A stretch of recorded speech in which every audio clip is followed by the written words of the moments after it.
मजदूरों को गांव हमारे भेज दो सरकार, सूना पड़ा घर द्वार।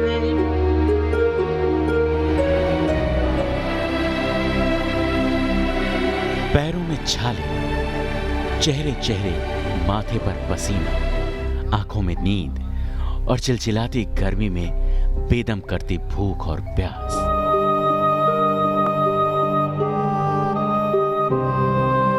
ये मौत से भी बदतर जिंदगी की तस्वीर है। ये कोरोना से तड़पते हिंदुस्तान के दर्द की जीती जागती हकीकत है।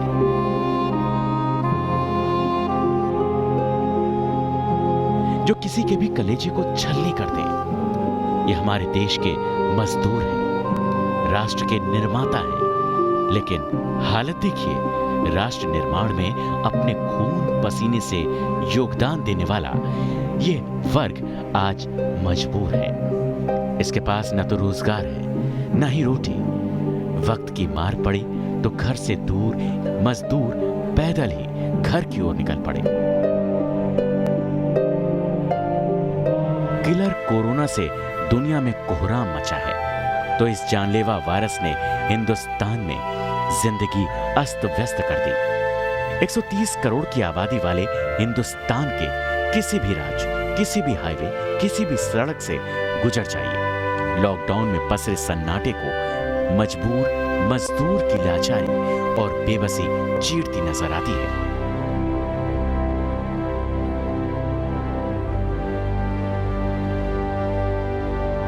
हर तरफ मजबूरी, बेबसी से भरी जिंदगी की तस्वीर नजर आती है, जिसमें मजदूरों के बच्चे भूख से बिलखते दिखेंगे, तो मजदूर माता पिता बेबसी से उन्हें देखने और दिलासा देने के सिवा कुछ नहीं कर पाने को मजबूर हैं। ये रोटी ही तो थी जो पहले मजदूरों को घर से दूर ले आई, और ये रोटी ही है जो अब उन्हें घर वापस जाने को मजबूर कर रही है। कहीं घर पहुंचने के लिए बैल की जगह खुद को जोत लेने की मजदूर की तस्वीर सीना छलनी कर देती है, तो कहीं कोई तमाम चुनौतियों से पार पाकर हर कीमत पर घर पहुंचने की जल्दी में नजर आता है। कोई परिवार सहित पैदल ही सैकड़ों मील लंबे सफर पर निकल पड़ा है।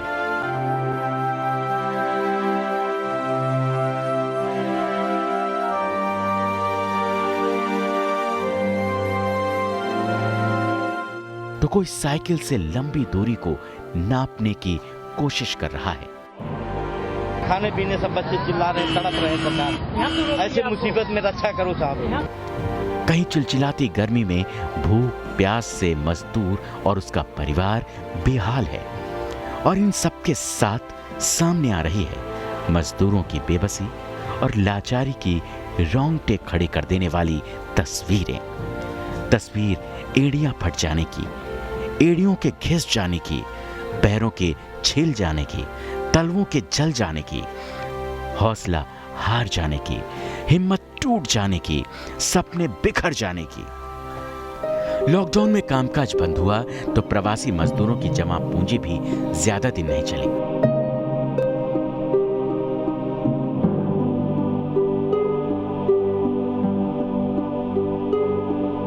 इनमें से तो कई ऐसे थे जो दिन में कमाते तभी रात का चूल्हा जल पाता, लेकिन यहां तो करीब 2 महीने हो चुके। पेट खाली कब तक इन मजदूरों का बोझ सह पाता। वक्त बीतने के साथ भूख बढ़ने लगी, मकान मालिक किराया मांगने लगे, तो हौसलों की बुनियाद पर टिके कदम लड़खड़ाने लगे। इन मजदूरों के पास घर लौटने के सिवा कोई रास्ता नहीं बचा। सामान बांधा, पैदल ही सड़कों पर मील दूर अपने गांव निकल गए, बिना इसकी परवाह किए कि आगे क्या होगा, आगे कितनी चुनौतियां उनका इंतजार कर रही होंगी। उन्होंने भूखे मरने के बदले चुनौतियों से पार पाने का फैसला किया। सड़कों पर दर्द का समंदर नजर आ रहा है। मजदूर कहीं मदद के लिए भटक रहे हैं, कहीं खाने पीने की चीजों के तलाश कर रहे हैं। कहीं सरकारी अमला उनकी घर वापसी में रोड़ा बन रहा है, तो कहीं कोरोना की गाइडलाइंस उनके लिए परेशानी खड़ी कर रहा है।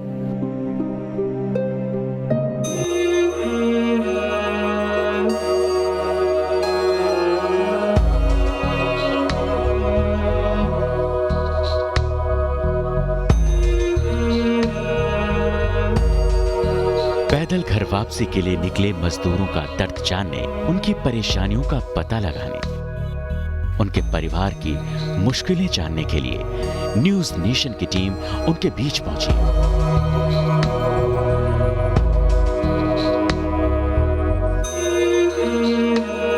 प्रवासी मजदूरों का दर्द समझ पाना मुश्किल ही नहीं, नामुमकिन है। ये मजदूर परेशान हैं, बेबस हैं। इनके पास कोई साधन नहीं है कि ये अपने घर को पहुंच पाए। लिहाजा इन्होंने ठान लिया कि ये पैदल ही चलेंगे और अपने घर पहुंचेंगे। इनको हमीरपुर जाना है। दिल्ली से हमीरपुर करीब 450 किलोमीटर दूर है और ये पैदल ही अपने घर की ओर निकल पड़े हैं। हम भी इनके साथ 24 घंटे बिताएंगे और जानेंगे कि आखिर इनकी ज़िंदगी 24 घंटों में क्या होती है, किस तरीके से ये सड़कों पर जीते हैं, किस तरीके से ये खाते हैं, किस तरीके से ये पीते हैं।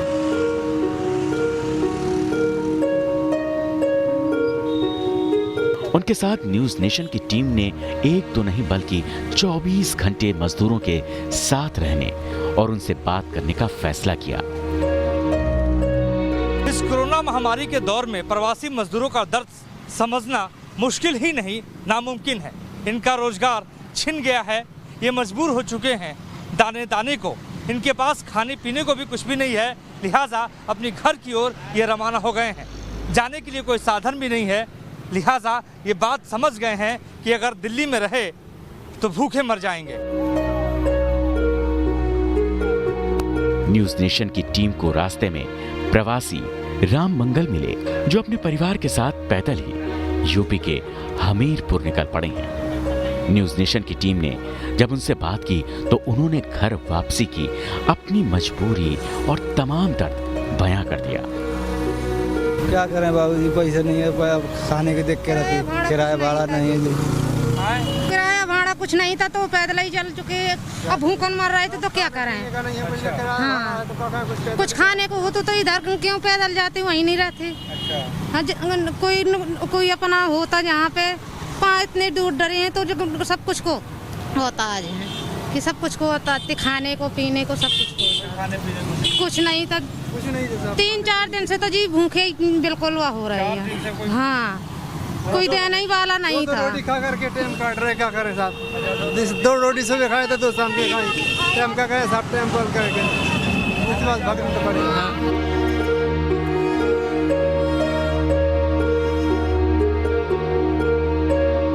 थोड़ी दूर आगे चलने पर हमें नेक सिंह यादव मिले, जो अपनी पत्नी और बच्चों के साथ बंदायूं के लिए घर से निकले थे। साइकिल पर सामानों की गठरी और बच्चों को बिठाए नेक सिंह यादव नॉन स्टॉप चलते रहे।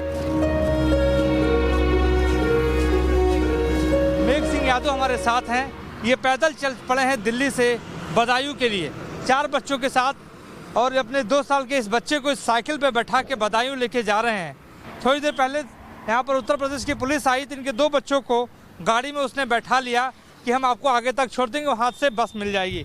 आप दिल्ली से बदायूं 4 बच्चों को लेके कैसे आपके मन में आ गया कि चला जाए पैदल? अब सर है कि मन में क्या आई कि हमें सोचा मेरे कि आगे से गाड़ी बन जाएगी तो लेकर जाएंगे, और नहीं मेरे सर मजबूरी है तो जाना था पड़ता, गाड़ी नहीं मिलेगी तो। हाँ, 1 महीना तो दूध नहीं मिला है मैंने। दूध नहीं मिला ना, बच्चे को पानी पिला रही हूँ मैं 1 महीना। हाँ, 1 महीने। हाँ, 1 महीना आते बहुत परेशान है, तब लेकर चला करना तो देंगे कहूँ ना कहूँ। मैं बहुत परेशान 2 महीने आते। मैंने कहा मैं घर पे अपने कचता खाऊंगी, पियूंगी, बना कराऊंगी तो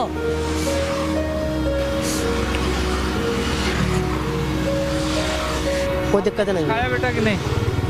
अभी तक कुछ नहीं खाया। नहीं खाया आज दिन भर में कोई खाना नहीं खाया, बिस्कुट बस खाया है। तो आपको उम्मीद है कि आप घर पहुंच जाओगे? उम्मीद तो नहीं है। उम्मीद नहीं है। चलिए हम आपके साथ चलते हैं।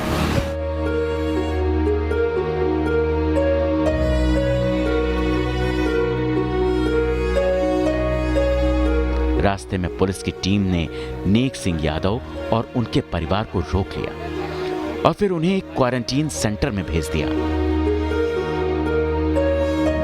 लगातार हम इनके साथ पैदल चलते रहे। उत्तर प्रदेश पुलिस ने इनको क्वारंटाइन सेंटर यहाँ पे पहुँचा दिए। यहाँ पे सभी लोगों की स्क्रीनिंग होगी, जांच होगी, उसके बाद इनको बदायूं के लिए रवाना कर दिया जाएगा।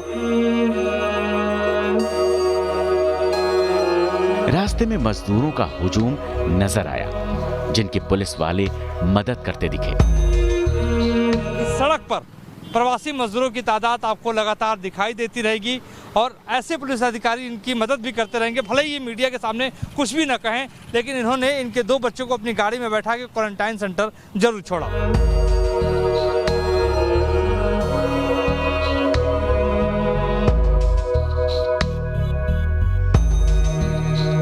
आगे बढ़ने पर गाजियाबाद बुलंदशहर रोड पर न्यूज नेशन की टीम को मजदूरों का एक जत्था मिला।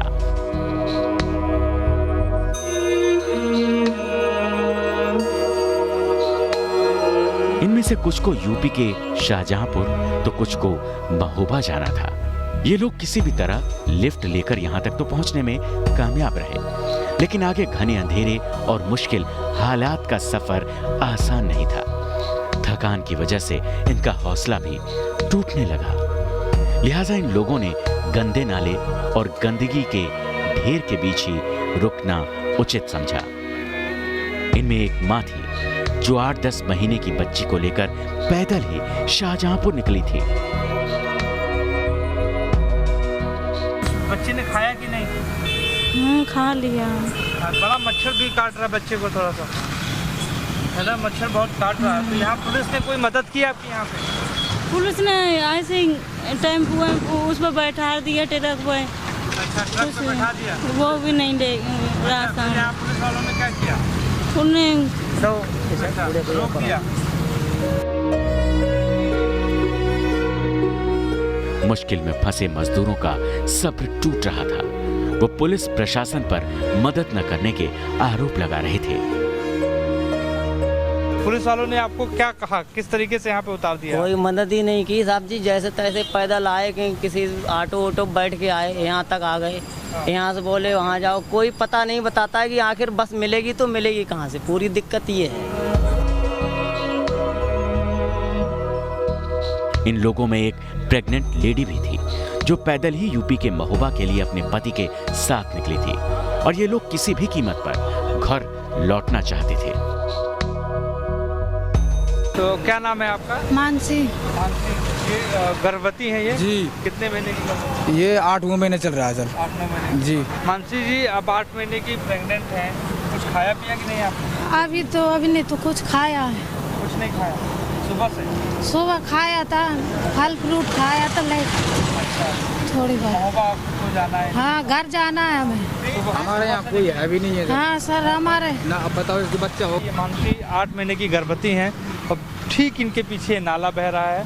गंदगी बहुत ज़्यादा है, बदबू बहुत ज़्यादा यहाँ पर आ रही है। मच्छरों का अंबार है, बहुत ज़्यादा मच्छर यहाँ पे काट रहे हैं। इनकी मदद करने के लिए यहाँ पे कोई पहुँच नहीं रहा है। यहीं हमें 10 साल का ब्रिजेंद्र भी मिला, जिसके माता पिता को पुलिस ने पहले ही रोक लिया था। वो अकेला हैरान परेशान था। ये ब्रिजेंद्र हैं और इनके माँ बाप को यहाँ से 3 किलोमीटर पहले रोक लिया गया है और ये आगे आ चुके हैं इनके साथ पैदल ही पैदल, क्योंकि महोबा के ये भी रहने वाले हैं। ब्रिजेंद्र, कितने साल के हो? 10 साल का। 10 साल के हो। आपके मम्मी पापा कहाँ हैं? फंस गए थे। अच्छा, रास्ते में रोका है उधर? अच्छा, कुछ खाया होया कि नहीं? तो फोन मोबाइल है मम्मी पापा के पास? नंबर याद है कि नहीं? मेरे पास।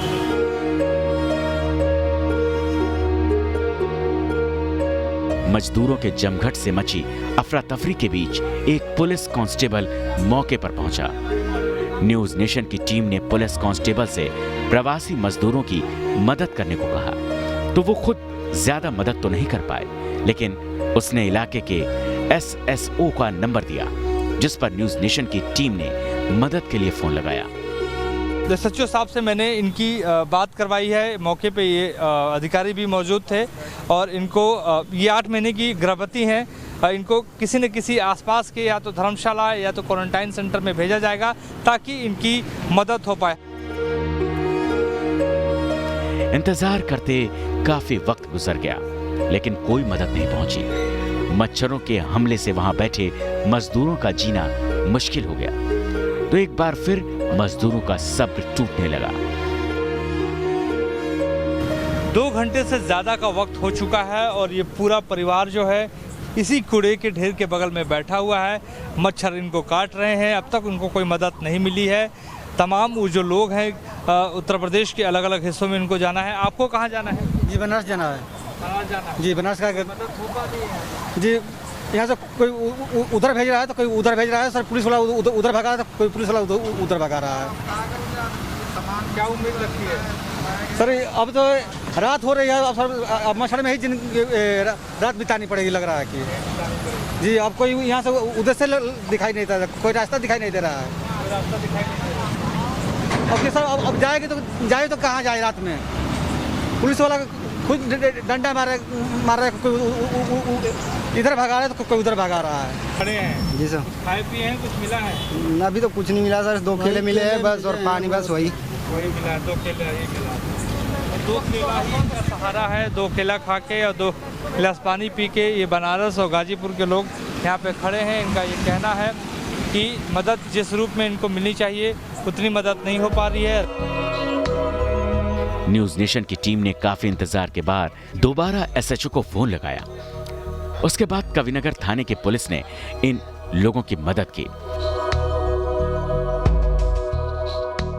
और लगातार हम इनकी मदद के लिए कोशिश कर रहे थे, लिहाजा उत्तर प्रदेश की पुलिस भी यहाँ पर मौके पे पहुंची और इनकी मदद की कवायद अब शुरू हो चुकी है। कविनगर एसएचओ ने मौके पर बस भेजने की बात कही। यहाँ बस आ रही है अभी, एसएचओ साहब बस भिजवा रहे हैं। अच्छा भिजवा रहे हैं। वो वहाँ का काम है, मोटा से कम मिलेगा। मोटा हमारा काम है। क्या नाम है? मोटा। अच्छा मेरठ रोड पे मोटा इनको छोड़ेगी। फिर वहाँ पे क्या कोई सेंटर है, क्वारंटाइन सेंटर है? वहीं से जो है ना फिर इनको फर्दर जो है ना बस में शिफ्ट किया जाए। उसके बाद एक बस आई जिसमें मजदूरों को उस जगह भेजा गया जहां उन्हें उनकी मंजिल तक के लिए बस मिल सकती थी। अब इन सभी लोगों को मेरठ रोड के एक क्वारंटाइन सेंटर में लेके जाया जा रहा है। वहाँ पर इन सभी लोगों का चेकअप होगा और हम भी इनके साथ चल रहे हैं कि उसके बाद क्या इनको घर पहुँचाया जाएगा और इनको बस कब मिलेगी और कितनी देर के बाद मिलेगी, हम सारी बातें आपको बताते रहेंगे। इन मजदूरों के साथ हम लगातार बने हुए हैं। बस में सभी लोगों को मेरठ रोड उतारा गया जहां प्रशासन ने उनके खाने का इंतजाम किया था। उत्तर प्रदेश सरकार के द्वारा खाना भी बांटा जा रहा है। जो यहाँ पर मुसाफिर पहुँच रहे हैं एक एक करके रोडवेज की यहाँ पे गाड़ी जो पहुँची है और उत्तर प्रदेश सरकार के जो कर्मचारी हैं वो यहाँ पर खाना बांटते हुए नजर आ रहे हैं। वहां से बस में सवार सभी लोग पैदल ही बस अड्डे की ओर निकल पड़े। रास्ते में नींद के झोंके से बेदम एक बच्चा गिर पड़ा। 4 साल के बच्चे को पानी पिला रहे हैं। आधी रात से ज़्यादा का वक्त हो गया है और बच्चा नींद से गिर गया नीचे ज़मीन पे और इस वक्त जो है यहाँ से करीब 1 किलोमीटर और दूर है। बस से उतरने के बाद सभी मजदूरों और उनके परिवार वालों को करीब 5 किलोमीटर पैदल चलना पड़ा। उसके बाद वो स्टैंड पर पहुंचे जहां से जांच के बाद उन्हें उनकी मंजिल की ओर निकलना था। जहां पर बस से इन सभी लोगों को उतारा गया था वहां से करीब 5 किलोमीटर तक हम पैदल चले हैं और पहुंच चुके हैं उस स्थान पर जहां से इन सभी लोगों को बस मिलना है। छोटा बच्चा ये शिवा अभी नींद में है और ये जो छोटी बच्ची है ये भी। अब आप यहाँ पे पहुँच चुके हैं भैया, यहीं से आपको बस मिलेगी। अभी आप कैसा महसूस कर रहे हैं भैया? अच्छा महसूस कर रहे हैं सर। इतना साधन हो गया तो परेशानी हुई तो कोई बात नहीं। चलो इसमें चलो। आप थे तो यहाँ तक आ गए, नहीं कोई रास्ता तक तो नहीं बता रहा था। तमाम जांच और रजिस्ट्रेशन में वक्त बीतता चला गया। इस दौरान सोशल डिस्टेंसिंग का भी ख्याल नहीं रखा गया। सुबह का वक्त हो चला है। इस वक्त हम आपको तस्वीरें दिखा रहे हैं कि हज़ारों की तादाद में मजदूर यहाँ पे इकट्ठा हुए हैं। जहाँ तक सोशल डिस्टेंसिंग की बात है, सोशल डिस्टेंसिंग का पालन तो यहाँ पे नहीं किया जा रहा है। ये मज़दूर बहुत ज़्यादा परेशान है, हैरान है। इस वक्त सिर्फ और सिर्फ इनको इतनी सी बात लग रही है कि किसी न किसी तरीके से इनको घर पहुँचा दिया जाए। ये यही चाहते हैं कि इनको घर पहुँचा दिया जाए, इनके गाँव तक इनको पहुँचा दिया जाए। इस वक्त इनको कुछ भी समझ में नहीं आ रहा है। भीड़ इतनी ज़्यादा है कि इंतज़ाम करना मुश्किल हो जा रहा है। रजिस्ट्रेशन यहाँ पर शुरू हो चुका है और उत्तर प्रदेश के महोबा और शाहजहांपुर के ये मज़दूर हैं। रजिस्ट्रेशन के बाद ही यहाँ से उनको बस मिलेगी। बाद में ये प्रवासी मजदूर बसों में एंट्री करने लगे, लेकिन बद इंतजामी की शिकायत बिल्कुल नहीं रुकी। तमाम शिकायतों के बाद भी लोगों के चेहरे पर उम्मीदों से खिल रहे थे कि तमाम दिक्कतों के बाद भी वो घर पहुंचने में कामयाब तो होंगे।